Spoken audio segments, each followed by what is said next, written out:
Soy la licenciada Lilian Judith Guzmán Melgar de la Unidad Didáctica de Química de la Facultad de Ciencias Médicas de la Universidad San Carlos de Guatemala. En esta ocasión, en el contenido de la semana 25, platicaremos acerca de los carbohidratos. Los carbohidratos es una de las primeras biomoléculas que veremos, y las biomoléculas son las moléculas constituyentes de los seres vivos. Los 4 tipos importantes de biomoléculas lo constituyen los carbohidratos, que veremos esta semana, lípidos, proteínas y ácidos nucleicos. Iniciamos entonces con la primera biomolécula, que son los carbohidratos, que también fueron llamados hidratos de carbono. El término carbohidrato se utiliza para designar a la gran clase de compuestos que son aldehídos o cetonas polihidroxilados. ¿Qué significa? Que hay un grupo aldehído y vamos a encontrar, además del grupo aldehído, varios grupos OH. O encontramos el grupo de una cetona, el grupo funcional de una cetona y varios OH. O sustancias que produzcan estos compuestos por hidrólisis. Los carbohidratos son una de las fuentes principales de energía para las plantas y los animales. Su fórmula empírica será CH2ON. Clasificación. Los carbohidratos se pueden clasificar de varias maneras y vamos a ver entonces que podemos clasificarlos por el número de unidades estructurales. Entonces tendremos monosacáridos, disacáridos y polisacáridos, que son más de 10 monosacáridos. Dentro de los monosacáridos podemos hacer una división que podíamos clasificarlo por el número de carbonos o por la función que hay en la estructura.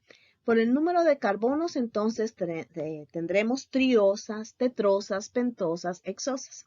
Por la función, dependiendo del grupo funcional que encontremos en la estructura, vamos a tener aldosas y cetosas. Aldosas cuando tengamos un aldehído y cetosas cuando tengamos una cetona. De los polisacáridos, vamos a encontrar que hay homopolisacáridos y heteropolisacáridos. Los homopolisacáridos son aquellos que todos los monosacáridos que lo forman es el mismo monosacárido, mientras que entre los heteropolisacáridos podemos encontrar diferentes monosacáridos en su estructura.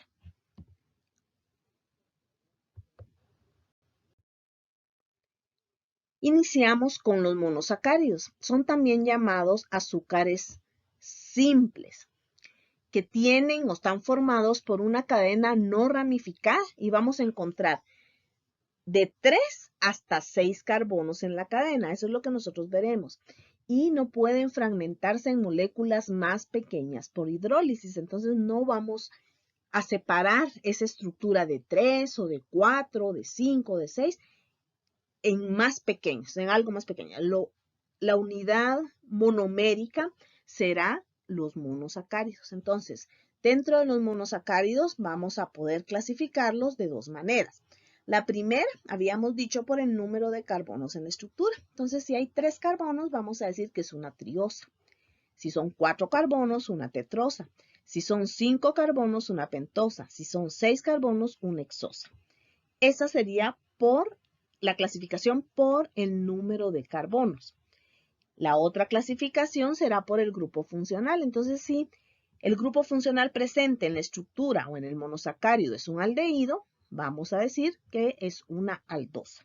Si es una cetona, el grupo funcional, diremos que es una cetosa.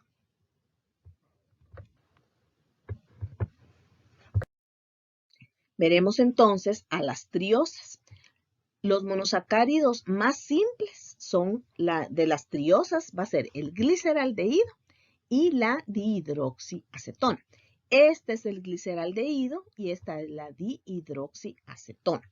Entonces, son triosas porque tienen 3 carbonos, pero en los carbohidratos y en los monosacáridos vamos a ver la cadena de átomos de carbono de manera vertical, en donde el carbono 1 es el que esté arriba. Y luego contamos hacia abajo. Entonces, el carbono 1 es el carbono que tiene al grupo, en este caso, al grupo funcional, que es un aldehído. Vean, CHO, es lo que conocíamos como un aldehído. Entonces, esta es una aldosa. ¿Por qué? Porque tiene un grupo aldehído. Entonces, contamos los carbonos hacia abajo. 1, 2 y 3, por eso es una triosa.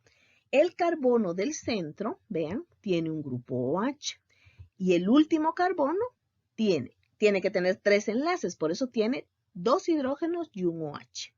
Ahora, la dihidroxiacetona también es una triosa porque tiene 3 carbonos, pero el grupo funcional de la dihidroxiacetona es un grupo ceto, o sea, una acetona, es una acetona, ¿ven? Entonces tiene que ser el segundo carbono, el que tiene el doble enlace carbono-oxígeno, que sería el carbono-carbonilo. Pero contamos también de arriba hacia abajo. Este es el carbono 1, 2 y 3. El 2 es el que tiene el grupo funcional. El carbono 1, vean, aquí tiene un OH. El 3, aquí tiene un OH. Entonces, por eso son aldehídos o cetonas polihidroxilados. Tienen varios grupos OH en su estructura. Entonces, las dos más importantes de las triosas, repito, gliceraldehído y dihidroxiacetona. Ahora veremos las pentosas. Tetrosas no vamos a ver ninguna específicamente, pero de las pentosas hay dos que son muy importantes, que una de ellas es la ribosa. La ribosa es una pentosa que es importante en los seres vivos porque es componente del ARN y de ahí viene el nombre de ácido ribonucleico, porque el azúcar presente es la ribosa. La ribosa es un monosacárido de 5 átomos de carbono, 1, 2, 3, 4 y 5, que es una aldosa, porque el carbono 1, vean ustedes, es un aldehído. Y luego contamos los carbonos hacia abajo y el carbono 2, 3 y 4, vean ustedes, tiene OHs, pero los tres los tiene del lado derecho. Y el último carbono es un CH2OH. Otra pentosa importante es la 2-desoxirribosa. Es una pentosa que forma parte del ADN y es una pentosa que tiene un oxígeno menos. Veamos su estructura. Entonces, la 2-desoxirribosa, su nombre es este por lo siguiente. El carbono 1 es un aldehído, es un carbono carbonilo de un aldehído.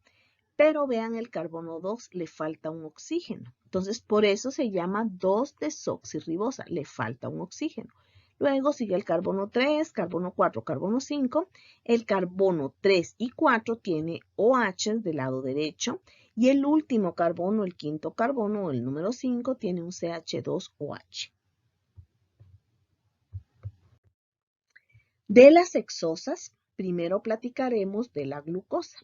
La glucosa es el azúcar más importante en la naturaleza, también conocido como dextrosa, por el hecho de que la forma predominante del azúcar es dextrógira. Ya veremos de qué trata lo que es dextrógira.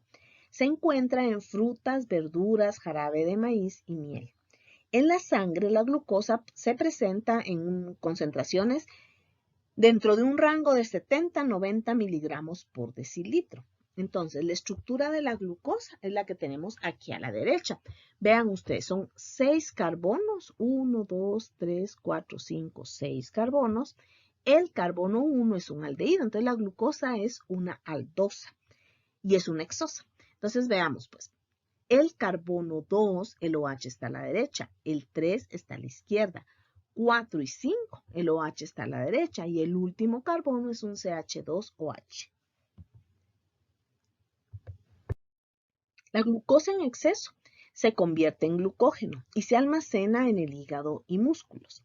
Cuando se supera la cantidad de glucosa necesaria para convertirla en energía o glucógeno, el exceso se convierte en grasa, que puede almacenarse en cantidades ilimitadas. Esto ya es un proceso bioquímico, pero de manera general podemos ver que cuando nosotros consumimos grandes cantidades de glucosa, el organismo tiende a guardarlo en forma de glucógeno en hígado y músculos.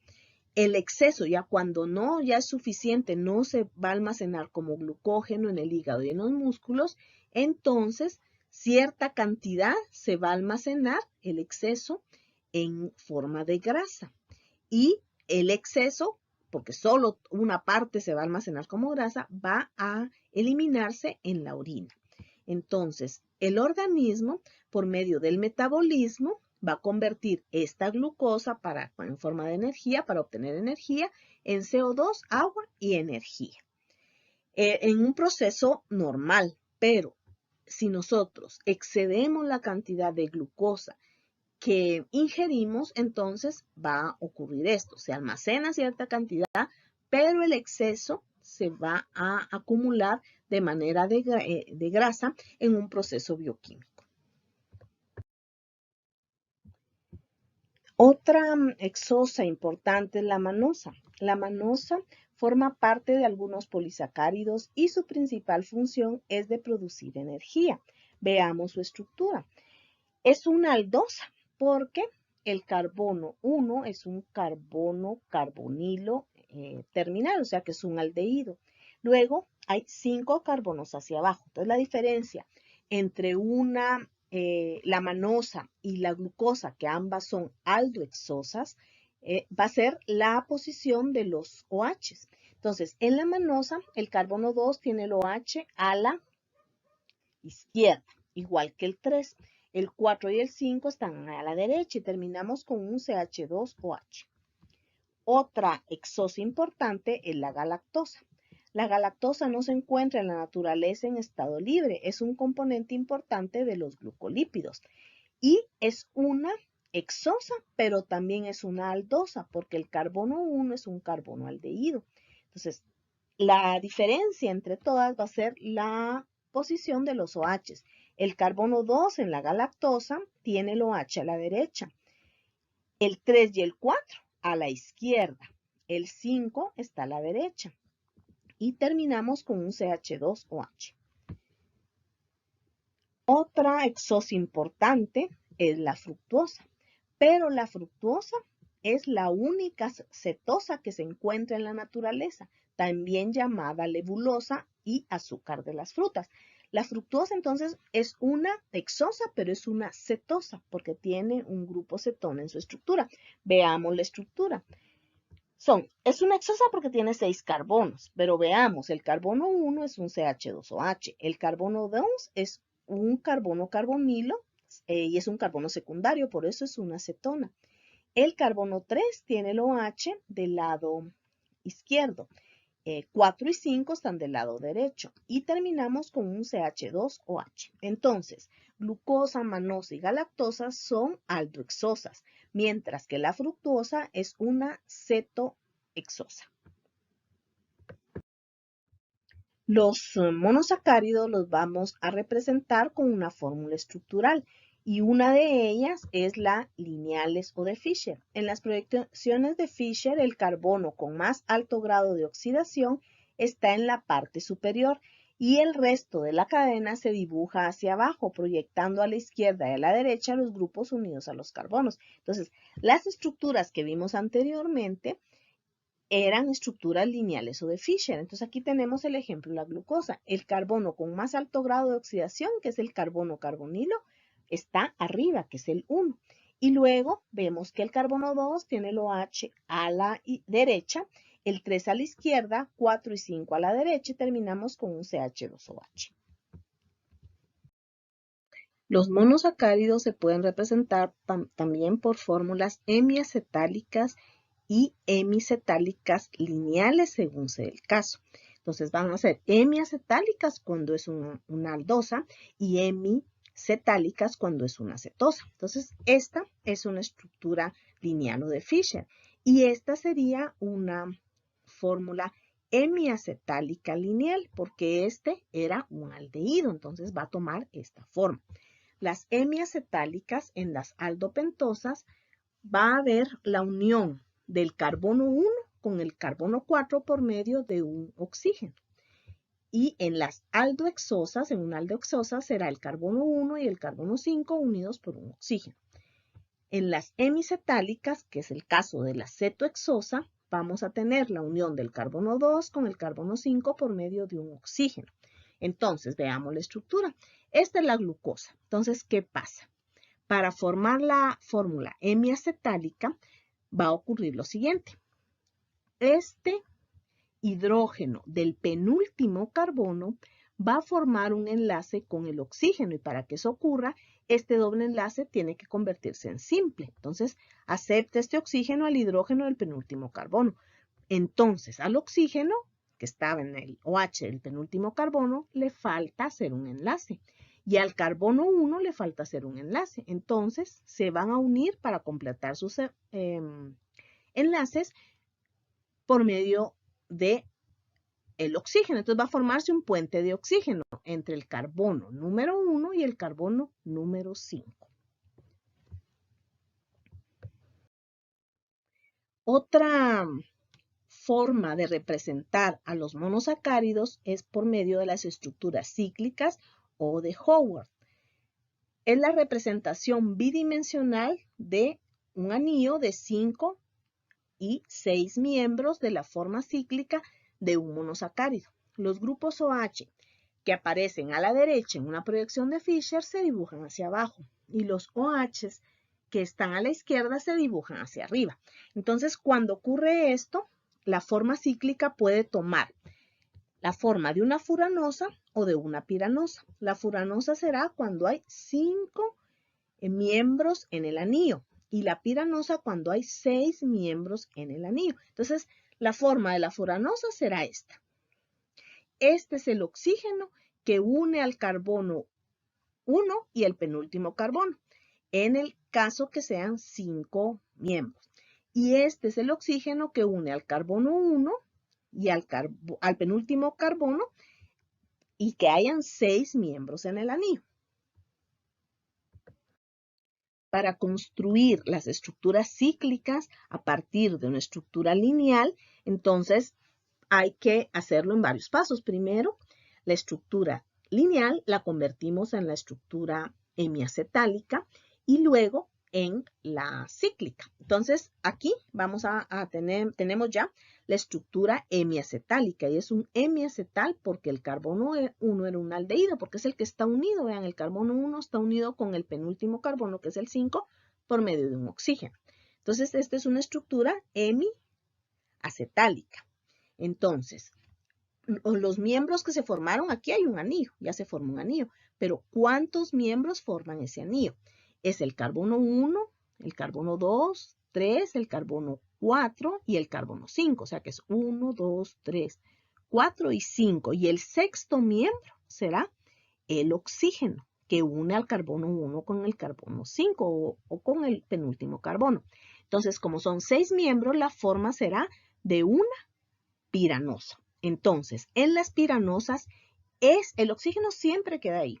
El carbono 1 siempre va a ser este que está aquí, este el 2, este el 3, 4, 5 y el carbono 6 queda fuera del anillo. Vean, aquí está, fuera del anillo. Entonces, decía, los OHs que se encuentran a la derecha de la estructura de Fischer se dibujan hacia abajo y los que estén a la izquierda hacia arriba. Entonces, vemos el primer carbono. El OH está a la derecha, lo dibujo hacia abajo. El carbono 2 lo tiene el OH a la derecha, lo dibujo hacia abajo. El carbono 3 está a la izquierda, entonces vean, lo dibujo arriba. El carbono 4 lo dibujo abajo. El carbono 5 ya no tiene OH porque este es el oxígeno, que era parte de su OH. Y el carbono 6 queda fuera del anillo. Entonces ya de esa manera tenemos la estructura cíclica.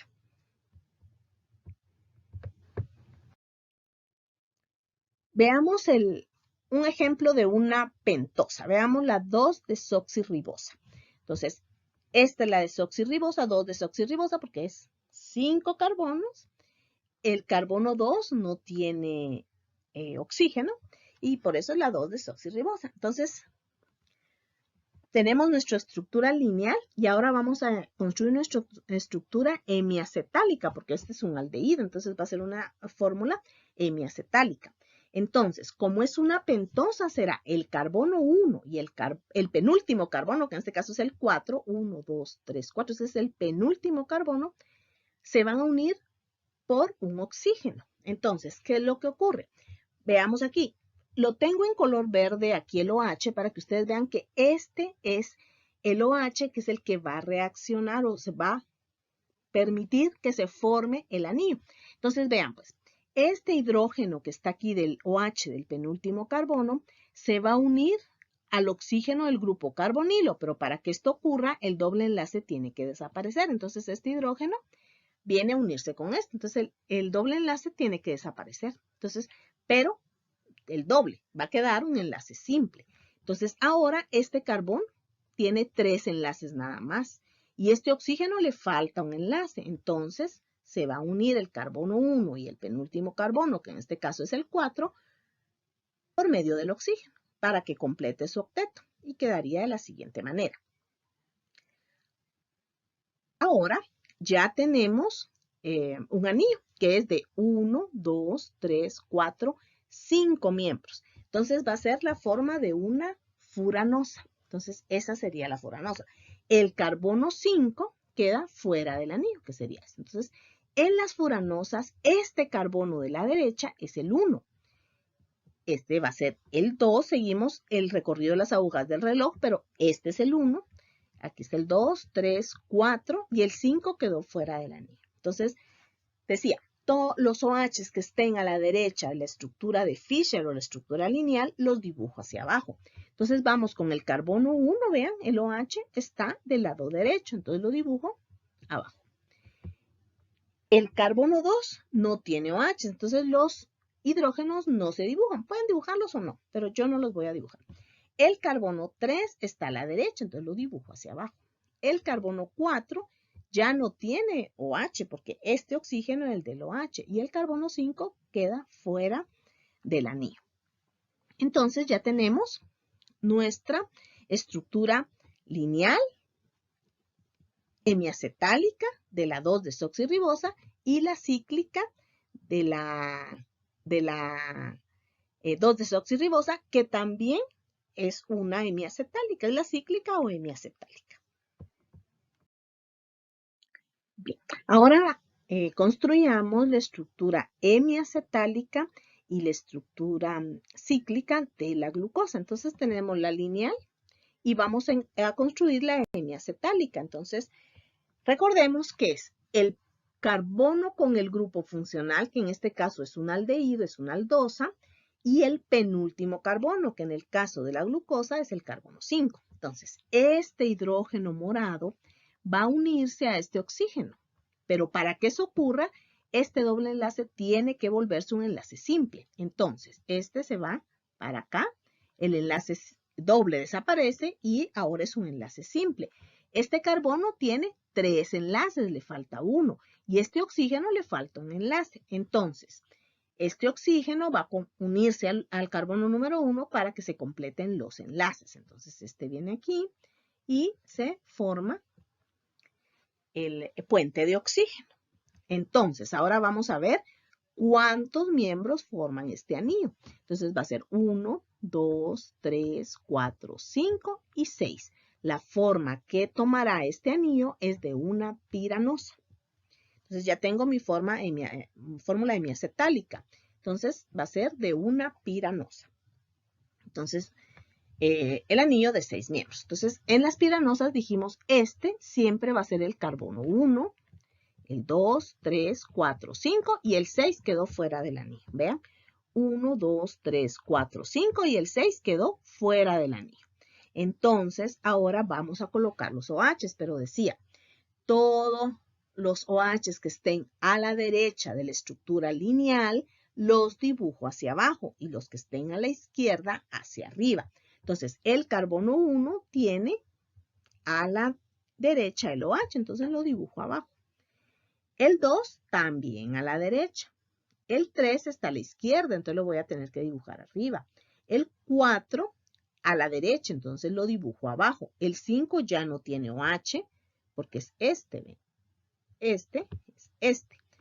y el 6 quedó fuera del anillo. Entonces ya tengo mi estructura cíclica, que también es una estructura hemiacetálica, pero ya en forma de anillo. Ahora veamos la manosa. Entonces tenemos nuestra estructura lineal y vamos a construir nuestra estructura hemiacetálica. ¿Por qué? Porque este es un aldehído. Entonces va a ser una estructura hemiacetálica en donde el carbono 1 y el penúltimo carbono, que en este caso es el 5, van a unirse por medio de un puente de oxígeno. Entonces, ¿qué ocurre? Este hidrógeno que está aquí se va a unir al oxígeno del grupo carbonilo del aldehído. Entonces se va a ir para allá. Para que lo acepte ese oxígeno, ese doble enlace tiene que convertirse en un enlace simple. Ahora a este carbono le falta un enlace. Tiene 1, 2 y 3, le falta 1. Y a este oxígeno le falta un enlace. Entonces se van a unir el carbono 1 y el oxígeno del penúltimo carbono por medio de un puente de oxígeno. Entonces ya tenemos formado un anillo, pero ¿cuántos miembros tiene este anillo? 1, 2, 3, 4, 5 y 6. La forma será de una piranosa. Entonces ahí tenemos la forma piranosa. Recordemos que en la piranosa este siempre es el carbono 1, 2, 3, 4, 5 y el 6 quedó fuera del anillo, que es este, ¿eh? Quedó fuera del anillo. Entonces 1, 2, 3, 4, 5 y 6. Ahora, todos los OHs que estén a la derecha los dibujo hacia abajo y los que estén a la izquierda hacia arriba. Carbono 1, el OH está a la derecha, lo dibujo abajo. Carbono 2 está a la izquierda, lo dibujo arriba. Carbono 3 está a la izquierda, lo dibujo arriba. Carbono 4 está a la derecha, lo dibujo abajo.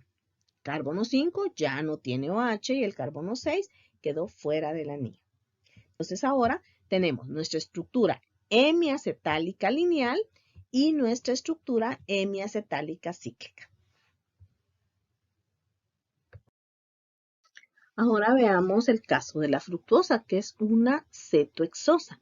Entonces, aquí lo que ocurrirá es que se va a unir el carbono 2, que es el del grupo funcional, con el penúltimo carbono, que este es el penúltimo, que sería el 2, 3, 4, el carbono 5. Entonces va a ser carbono 2 y carbono 5 el que se van a unir. Entonces, aquí vamos a construir nuestra estructura hemicetálica. Entonces va a ser este hidrógeno del penúltimo carbono se va a unir al oxígeno del grupo carbonilo del grupo ceto.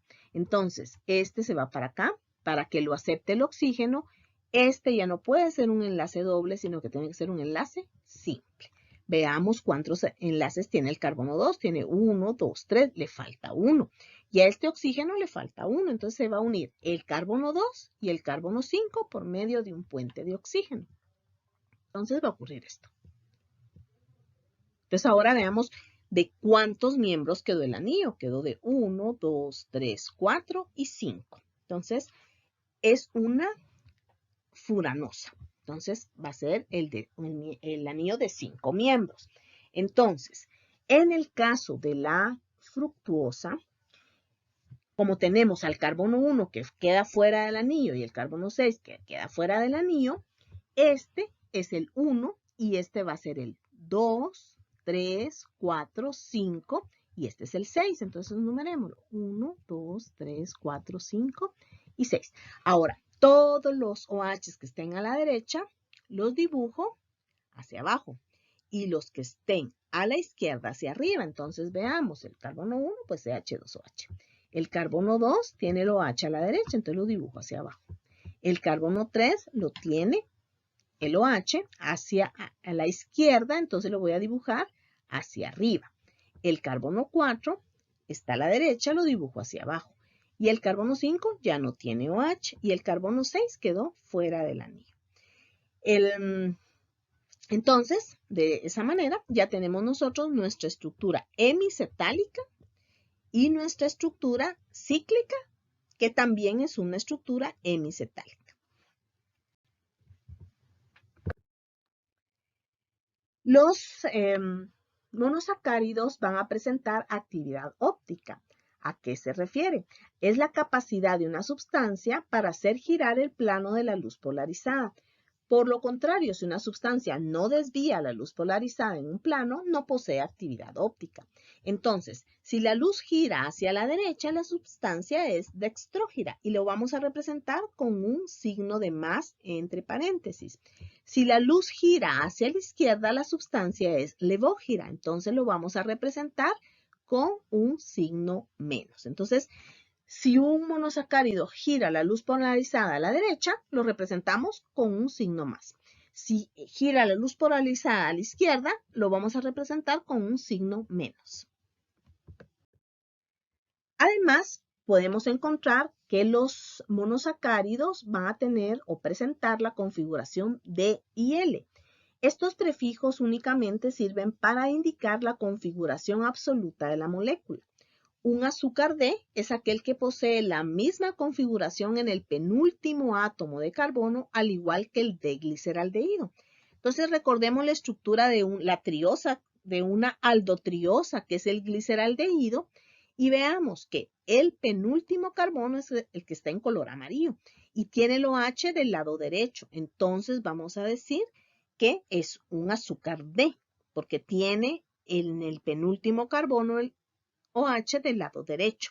Lo podemos ver de esta manera, lo podemos ver de esta manera. El penúltimo carbono, porque recuérdense que el 1 siempre es el que tiene el grupo funcional y es el que tiene más alto grado de oxidación, que es el 1, que es el carbono carbonilo, 2 y 3. Entonces, el penúltimo carbono es este, que voy a poner el puntero sobre él.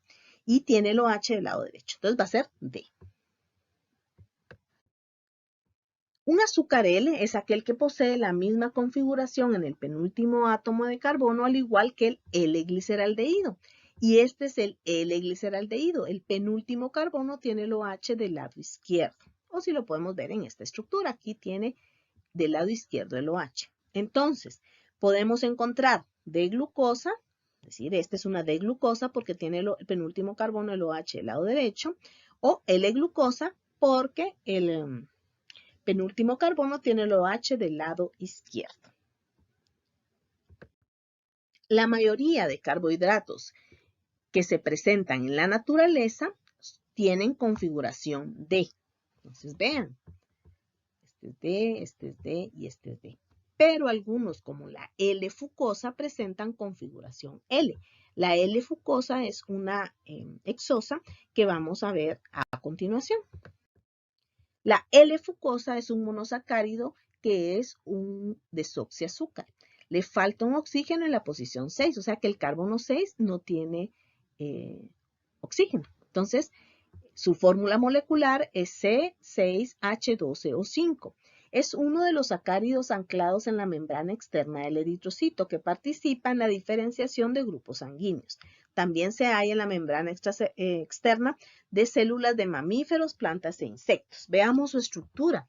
Es una aldosa porque ve, tiene un grupo aldehído y es 1, 2, 3, 4, 5, 6 carbonos, entonces es una hexosa también, pero es un desoxiazúcar. El carbono 6, vean, no tiene OH. Se recuerdan que todos los que vimos, no sé si pusieron atención en esa parte, todos terminaban con CH2OH de todos los que vimos anteriormente. Este termina en un CH3. ¿Por qué? Porque no tiene oxígeno en el último carbono. Y es el único azúcar L de los que vamos a ver. Los demás, todos van a ser D. Bueno, entonces veamos lo de los tipos sanguíneos. Fíjense ustedes que el tipo sanguíneo O o 0 tiene la proteína, tiene la N-acetilglucosamina, tiene la galactosa y aquí vamos a encontrar la L-fucosa. El tipo sanguíneo A va a tener la proteína, la N-acetilglucosamina, galactosa y fucosa y además una N-acetil-galactosamina. Y el tipo B va a tener la proteína, la N-acetilglucosamina, va a tener la D-galactosa, la L-fucosa y otra unidad de galactosa.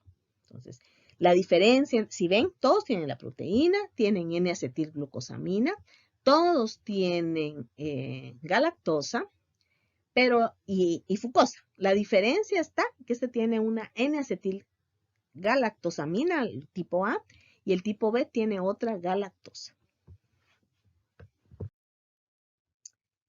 Isomería presente en los monosacáridos. Entonces vamos a ver que nosotros habíamos visto los isómeros estructurales que los vimos en las primeras semanas de orgánica, los estereoisómeros que lo vimos en la semana 16, que vimos los geométricos cis y trans, no sé si recuerdan, y ahora vamos a ver los isómeros ópticos, que son los que vamos a encontrar en los monosacáridos. Entonces, los ópticos tenemos enantiómeros y diastereoisómeros.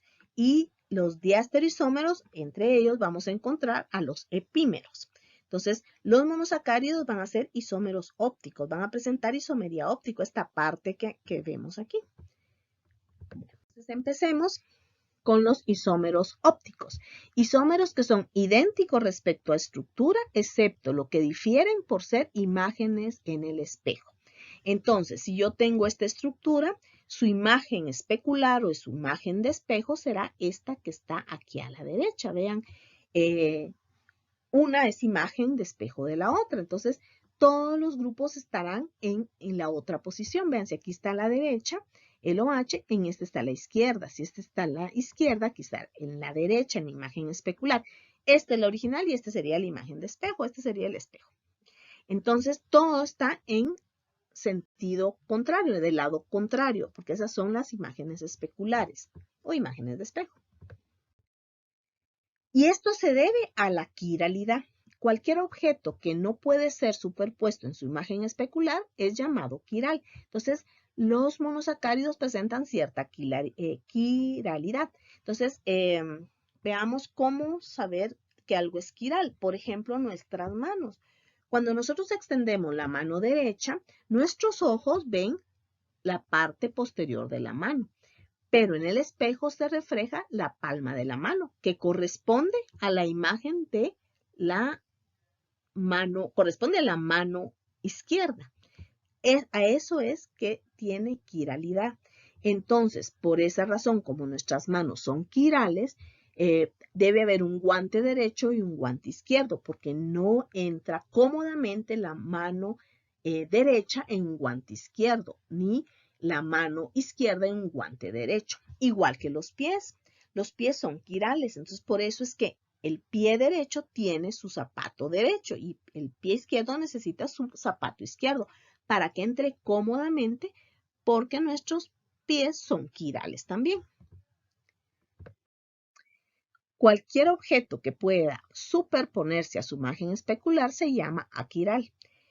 Entonces, un vaso que no tenga ningún diagrama, ninguna calcomanía ni nada es aquiral, porque su imagen de espejo va a ser exactamente igual que él y va a ser superponible, igual que un balón, igual que un tarro de cerveza. Cualquier objeto que pueda superponerse a su imagen especular se llama aquiral. Esto también ocurre en las moléculas. Una molécula aquiral y su imagen especular, que pueden ser superpuestas, son el mismo compuesto, entonces no van a ser isómeros. Para que sean isómeros tienen que ser quirales. Uno tiene que ser imagen de espejo del otro. Entonces veamos por qué ocurre eso en las moléculas orgánicas, porque existe un carbono quiral, también llamado carbono asimétrico. Es un átomo de carbono unido a 4 grupos diferentes. Entonces, para que sea un carbono quiral, tiene que estar unido a 4 grupos diferentes. Si el carbono está unido a 2 o más átomos de hidrógeno, por ejemplo, un CH2 o un CH3, no puede ser quiral. Entonces, los 4 grupos unidos a él tienen que ser diferentes. Entonces, en la siguiente estructura, veamos cuántos carbonos quirales encontramos. Analicemos el primer carbono. ¿Qué tiene unido a él? 3 grupos CH3. Descartado. Él no puede ser un carbono quiral. Vamos con el carbono que sigue, el siguiente. Tiene 2 hidrógenos unidos a él, entonces no puede ser un carbono quiral. Vamos con el tercer carbono. Veamos este carbono. ¿Qué tiene unido a él? Un etil, un metil, un hidrógeno y un propil. Los 4 grupos unidos a él son diferentes. Entonces, este es un carbono quiral, marquémoslo. Este es quiral. Sigamos nuestro análisis. Vamos con el siguiente carbono. Tiene 2 hidrógenos unidos a él, descartado. Este tiene 2 hidrógenos unidos a él, descartado. Y este tiene 3, descartado. Veamos este otro, 3 hidrógenos unidos a él, descartado. Esta estructura solo tiene un carbono quiral. Vamos a hacer estos ejemplos analizando la estructura y determinando cuántos carbonos quirales hay en la estructura. Entonces veamos la primera, veamos esta. Empecemos aquí. Este carbono tiene 3 hidrógenos unidos a él, no puede ser quiral. Veamos, este carbono tiene un metil, tiene un metil, tiene un hidrógeno y una cadena de 4 átomos de carbono con ramificaciones. No puede ser quiral por lo siguiente, porque tiene un metil y un metil unido a él. Entonces no puede ser quiral. Vamos con el siguiente, que tiene un isopropil, un butil, un propil y un metil. Este sí tiene 4 grupos diferentes unidos a él. Entonces marquémoslo. Ahora veamos el que sigue. Tiene 2 hidrógenos unidos a él, no puede ser quiral. Tiene 2 hidrógenos unidos a él, tampoco puede ser quiral. Este tampoco porque tiene 3 hidrógenos. Este no puede ser quiral tampoco porque tiene 3 hidrógenos unidos a él, igual que este. Vamos con los de arriba. 2 hidrógenos unidos a él, descartado. Este, 2 hidrógenos unidos a él, descartado, descartado y descartado. Solo hay un carbono quiral. Vamos con la estructura de abajo. Veamos pues. Iniciemos con este. Tiene 3 hidrógenos unidos a él, no puede ser carbono quiral, está descartado. Veamos este, 2 hidrógenos, está descartado. Vamos con este. Tiene un etil, tiene un metil, tiene un hidrógeno y tiene una cadena de 3 con un bromo.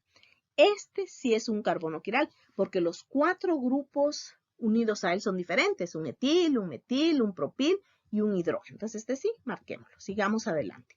Veamos este. 2 hidrógenos unidos a él, no puede ser quiral. Este, veamos, tiene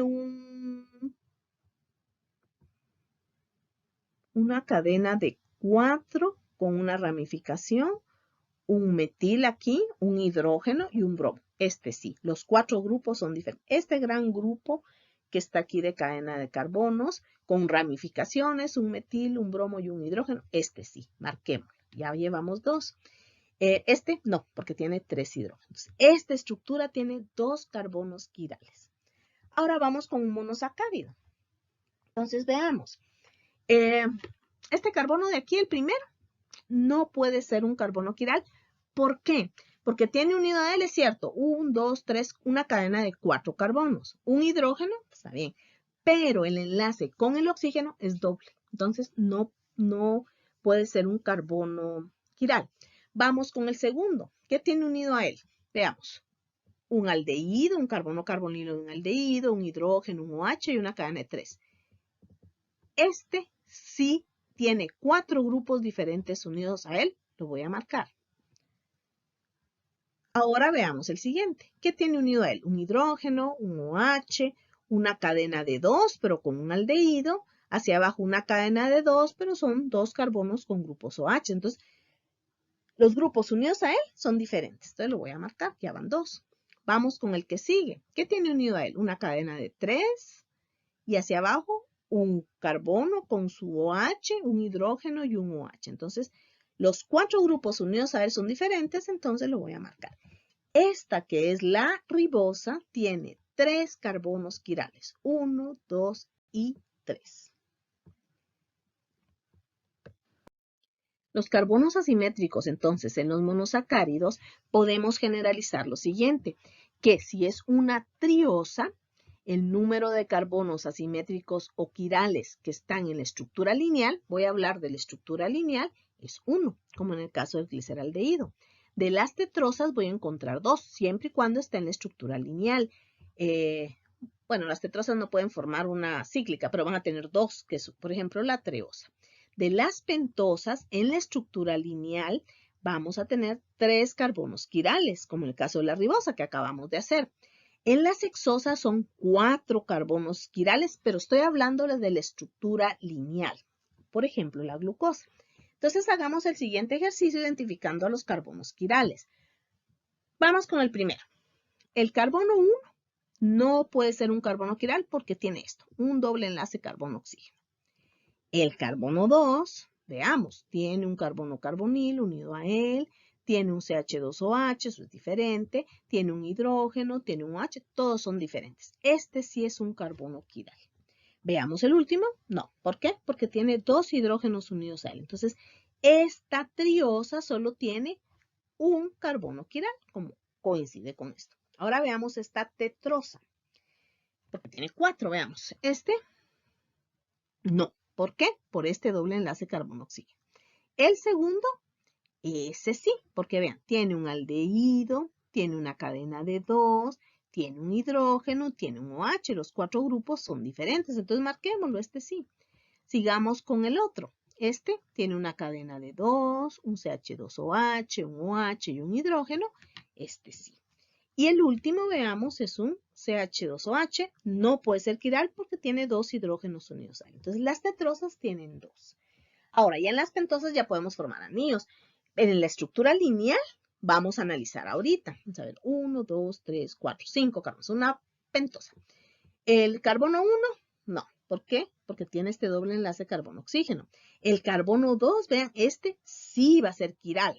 Me sospecho que sí, vean. Tiene un aldehído, una cadena de 3, un hidrógeno y un OH. Este sí. Bueno, vamos con el siguiente. ¿Qué tiene unido a él? Un OH, un hidrógeno, una cadena de 2, pero uno es un aldehído. Y hacia abajo una cadena de 2, pero ambos son alcoholes, pero diferentes. Entonces, este sí. Los grupos son diferentes. Este sí. Vamos con el siguiente. ¿Qué tiene unido a él? Una cadena de 3, un hidrógeno, un OH y un CH2OH. Este sí tiene 4 grupos diferentes unidos a él, entonces lo voy a marcar. Y ahora vemos el CH2OH, que no. ¿Por qué? No es quiral. ¿Por qué? Porque tiene 2 hidrógenos unidos a él. Entonces tiene 1, 2, 3 carbonos quirales, las pentosas. Ahora veamos una hexosa, que esta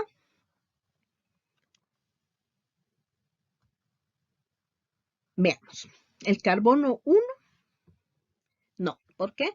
Porque tiene un doble enlace carbono-oxígeno. El siguiente, hidrógeno, OH, una cadena de 4 y un aldehído aquí, este sí.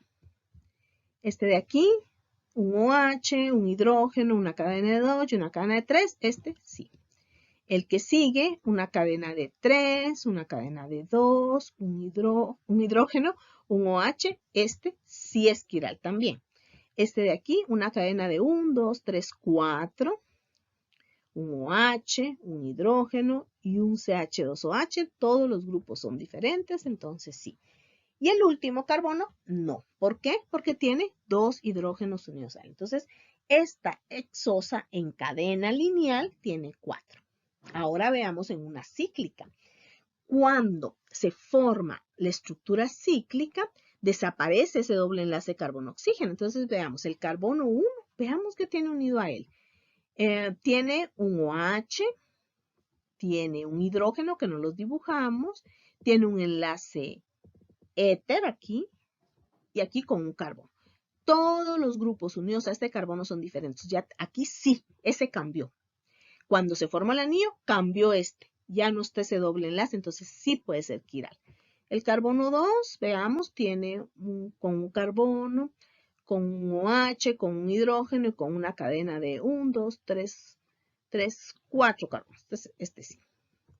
Este otro, un OH, un hidrógeno, una cadena de 1, 2, y aquí 1, 2 y 3. Este sí, todos son diferentes. Ahora este, veamos, tiene con un carbono que está unido a un oxígeno, un OH, un hidrógeno, aquí una cadena de 1, 2, 3 carbonos. Este sí. Y este de aquí, veamos, ¿qué tiene unido a él? Tiene un hidrógeno, un CH2OH, una cadena de 1, 2, 3, 4 carbonos y aquí un oxígeno. Todos los grupos son diferentes, entonces sí. Y ahora, este que está aquí afuera, ese no. ¿Por qué? O sea, que es el carbono 6, porque tiene 2 hidrógenos unidos a él. Entonces, en la estructura cíclica vamos a aumentar un carbono quiral, que es el nuevo, ¿verdad? 1, 2, 3, 4, 5. Entonces, en la estructura cíclica tienen 5. Ahora vamos a platicar del polarímetro, porque ya vimos que los monosacáridos pueden girar la luz polarizada. Entonces, el instrumento que se usa para medir la luz polarizada en un plano producida por un compuesto ópticamente activo es el polarímetro. Y aquí tenemos unas fotos de un polarímetro. Entonces, veamos qué es la luz polarizada. La luz se puede describir como una onda que vibra perpendicularmente a su dirección de propagación. La vibración puede ocurrir en un número infinito de planos en ángulos rectos respecto a la dirección en que avanza la luz. Nos vamos a detener aquí. Cualquier fuente de luz, la luz vibra en todos los planos. Esta es la luz ordinaria, la luz común y corriente que fue producida por una bombilla común y corriente. Entonces, lo que hace un polarímetro es que tiene un lente polarizante que lo que hace es redireccionar todos los haces de luz a un solo plano. Entonces, queda en un solo plano. Entonces, este es el lente polarizante. Entonces, cuando se va a medir cuánto gira la luz polarizada una sustancia, en este caso un monosacárido, entonces se hace una solución del monosacárido, el cual se introduce en este recipiente que se le llama cubeta, así se le llama, que es de vidrio de cuarzo. Entonces, se introduce después del lente polarizante, entonces está el haz de luz que emite una luz, el lente polarizante redirecciona en un solo plano la luz, ya la vuelve polarizada, y eso es lo que atraviesa la solución del monosacárido. Entonces, ya va a girar cuánto nos va ya a marcar o medir cuánto gira la luz polarizada. Entonces ya nos da una medida y nosotros sabemos, esta sustancia gira tantos grados a la derecha, tantos grados a la izquierda, la luz polarizada. De la luz que vibra en todos los planos posibles se dice que no es polarizada. La luz que oscila en un solo de los planos posibles está polarizada en un plano. Ahora vamos a ver un tipo de isómero que son los enantiómeros. Son isómeros ópticos que son imágenes especulares que no pueden ser superpuestos. O sea que si pongo a la estructura su imagen de espejo, si la superpongo, la pongo encima, no me va a coincidir. Entonces, los enantiómeros tienen propiedades físicas y químicas idénticas, hacen girar el plano de la luz polarizada en un plano el mismo número de grados, pero en direcciones opuestas. Entonces, si yo tengo esta estructura, su enantiómero o su isómero óptico será este, que será su imagen de espejo. Vean, este es la imagen de espejo de esta estructura o esta es la imagen de espejo de esta estructura.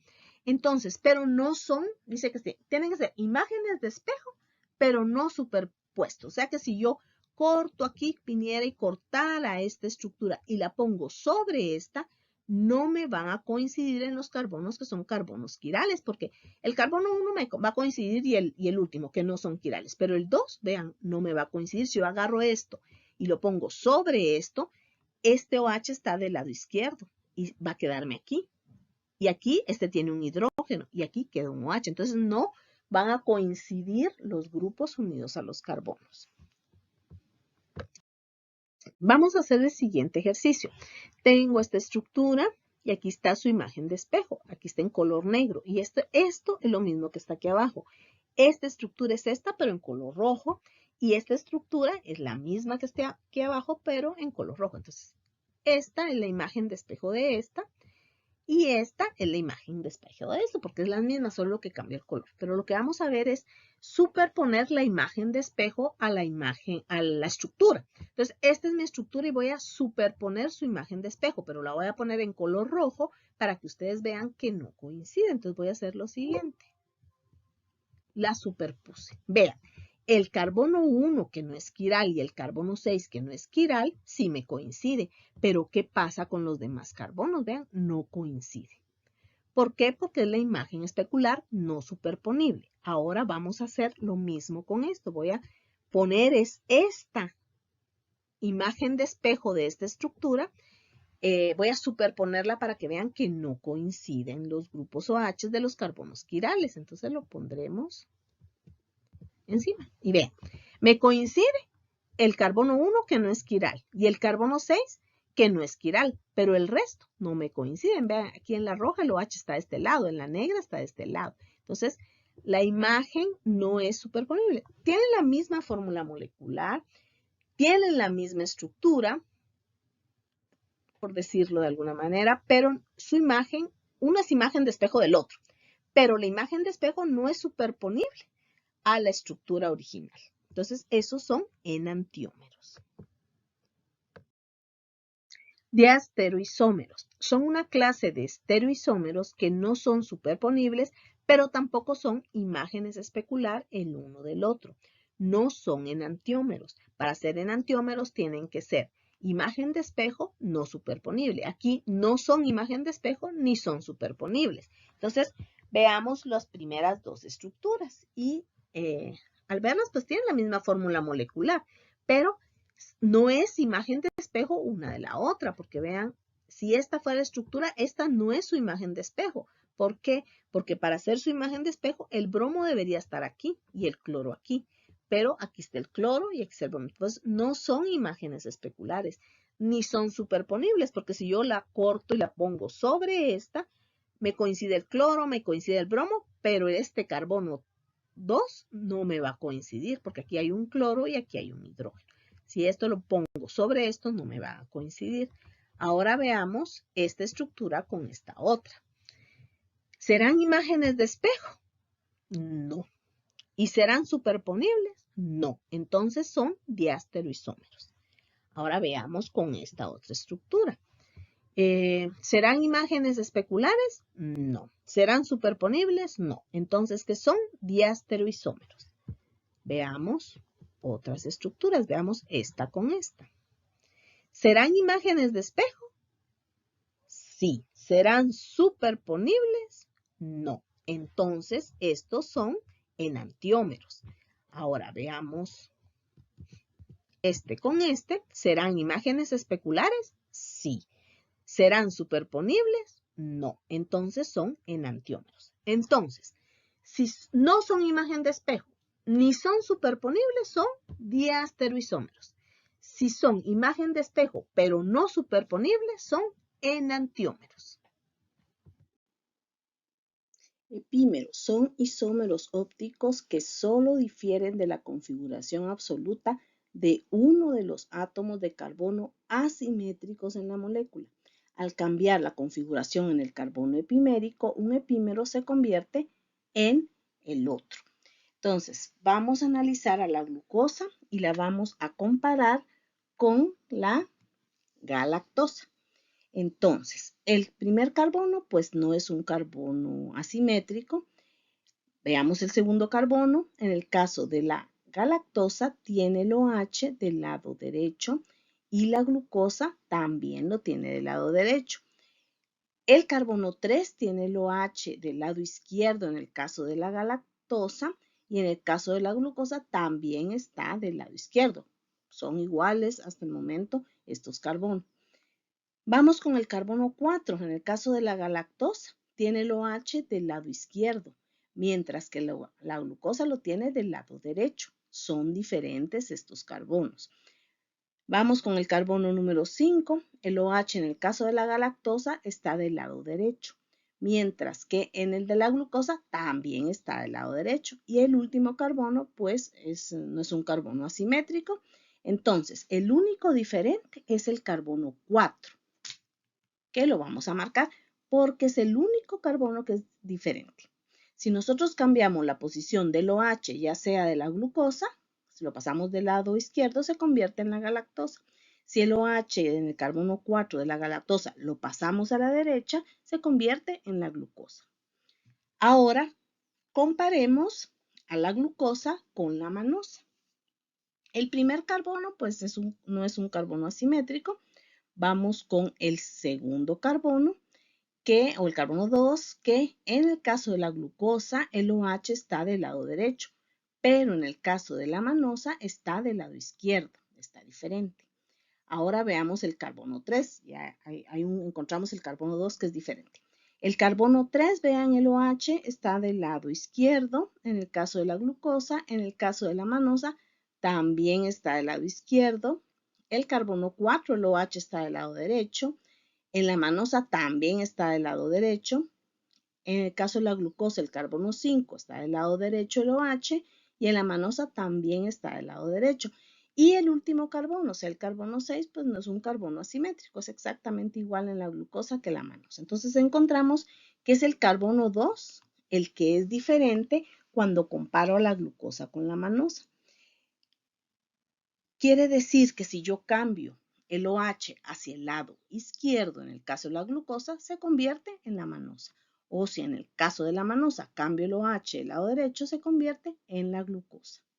Entonces, los carbonos que son diferentes va a ser en el caso de la galactosa y glucosa es el 4 y en el caso de la glucosa y la manosa es el 2. Entonces vamos a decir que la galactosa es epímero de la glucosa y que la glucosa es epímero de la manosa. La glucosa y galactosa son epímeros en el carbono 4 y la glucosa y la manosa son epímeros en el carbono número 2. Anómeros. Uno de dos isómeros ópticos formados en el nuevo centro quiral que se produce cuando un aldehído o cetonas reaccionan con un mol de alcohol. Podemos encontrar que hay un anómero alfa, que es la forma cíclica del monosacárido que tiene el grupo OH del nuevo centro quiral abajo del anillo. El nuevo centro quiral es el carbono 1 que se unió con el oxígeno del penúltimo carbono. A la derecha, en la proyección de Fischer. Entonces, este sería el anómero alfa. Vean, el nuevo centro quiral es aquí el carbono 1 que se unió por un oxígeno con el penúltimo carbono, que en este caso es el carbono número 5. Si el OH se encuentra hacia abajo, ese será el anómero alfa. También podemos encontrar que hay un anómero beta, que es la forma cíclica del monosacárido que tiene el grupo OH del nuevo centro quiral, o sea, donde está el carbono 1, arriba del anillo. O sea, estaba a la izquierda en la proyección de Fischer. Entonces el anómero beta sería este, donde en el carbono 1 el OH está hacia arriba. Entonces, en ese caso será el anómero beta. Entonces, el nombre del anómero alfa será alfa de glucopiranosa.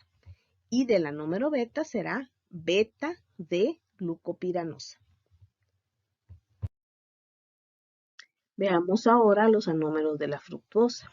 Entonces, como en la fructuosa va a ser el carbono 2 con el penúltimo carbono, que es el carbono 5, entonces tendrá la forma de una furanosa. Entonces, el anómero alfa para la fructuosa sería esto, vean, pero es el carbono 2 el que tiene el OH hacia abajo, ese es el anómero alfa.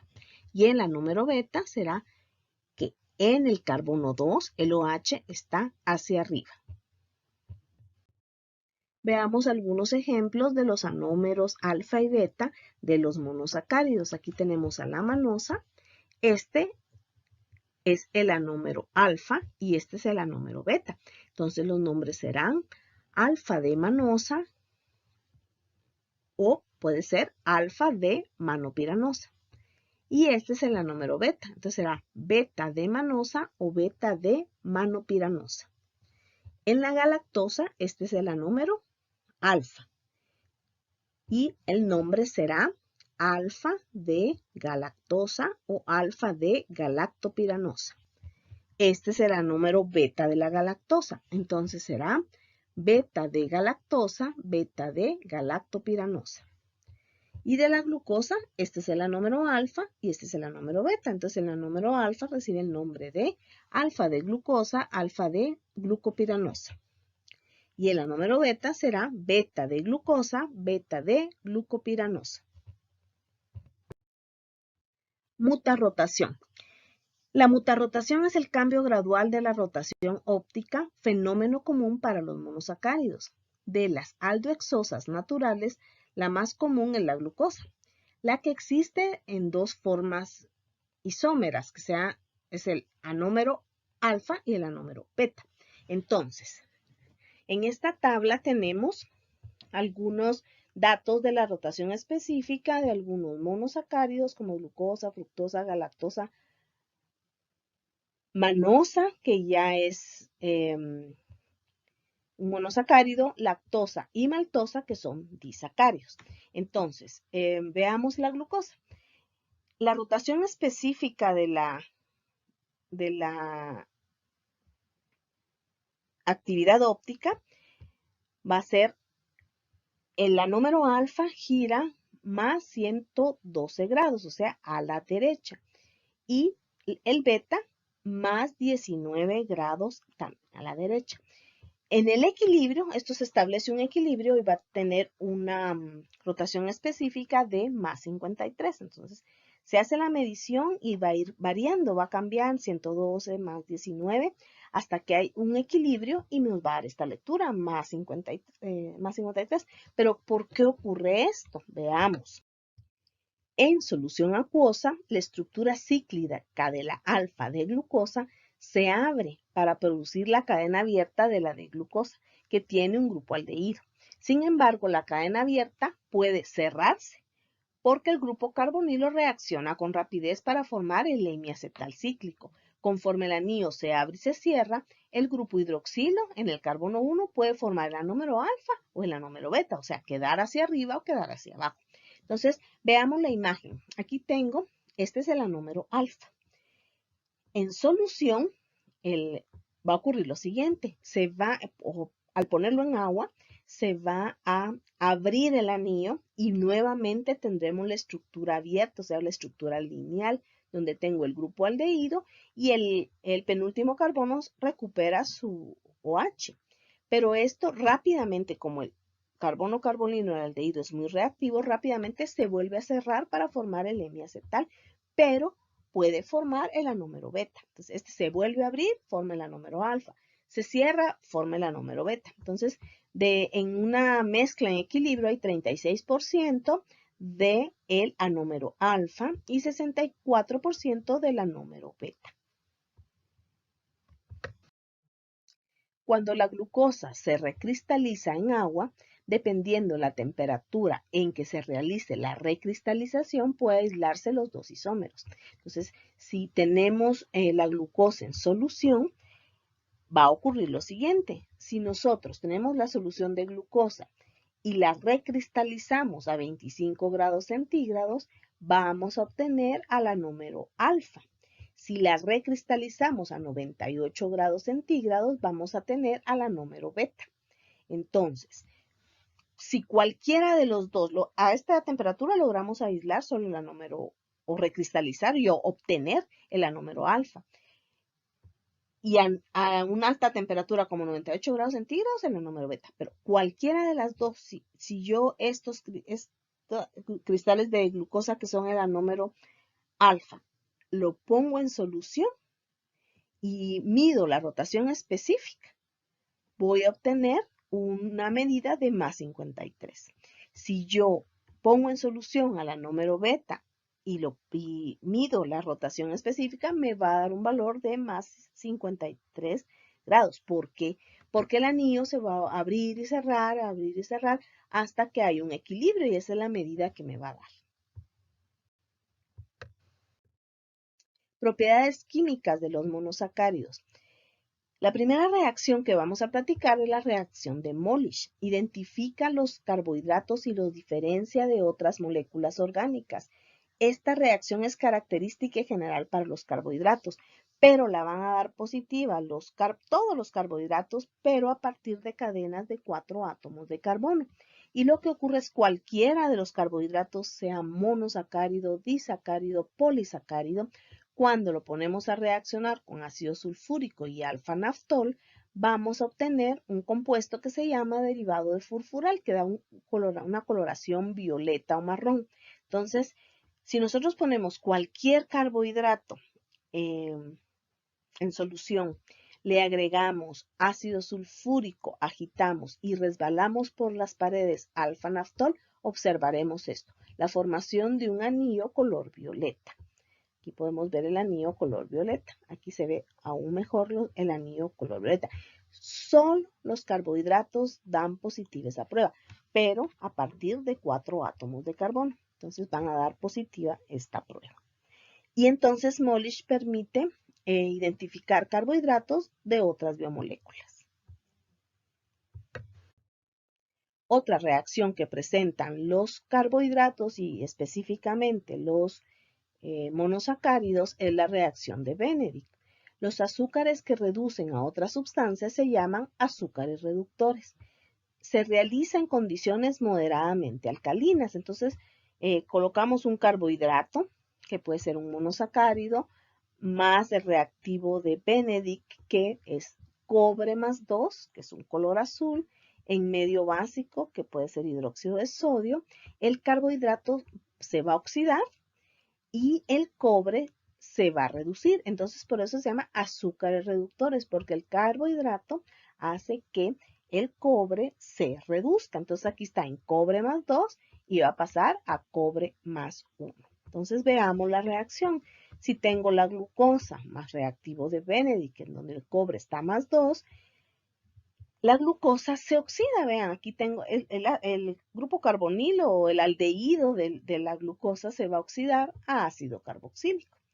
Y entonces va a provocar, como se oxida, provoca la reducción del cobre en el reactivo de Benedict y se forma el óxido de cobre. Entonces aquí está como cobre más 2 y aquí va a estar como cobre más 1. Y se produce el carbohidrato oxidado, que es el ácido D-glucónico. Y la manifestación la observamos por la aparición del óxido de cobre, que es un precipitado que llamamos rojo ladrillo, pero lo veremos de la siguiente manera. Entonces, aquí tengo glucosa, fructosa y sacarosa.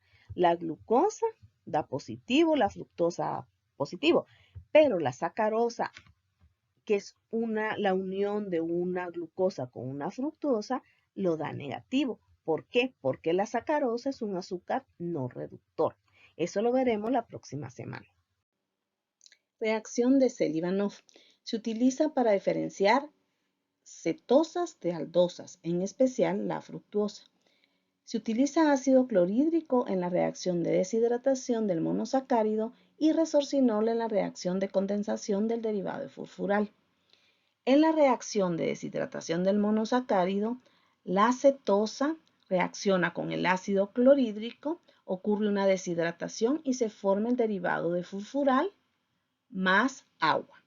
Luego, en una reacción de condensación del derivado de furfural, reacciona con el resorcinol, aplicando calor, ocurre una condensación y se forma un compuesto coloreado rojo más agua, que nuestros ojos lo verían de la siguiente manera.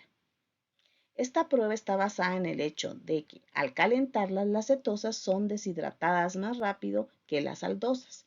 Esta es una prueba cualitativa y se manifiesta cuando el medio pasa de incoloro a rojizo. El color puede variar de tonalidad. Hemos llegado al fin del contenido de la semana número 25. Continuamos la semana entrante con los disacáridos y polisacáridos.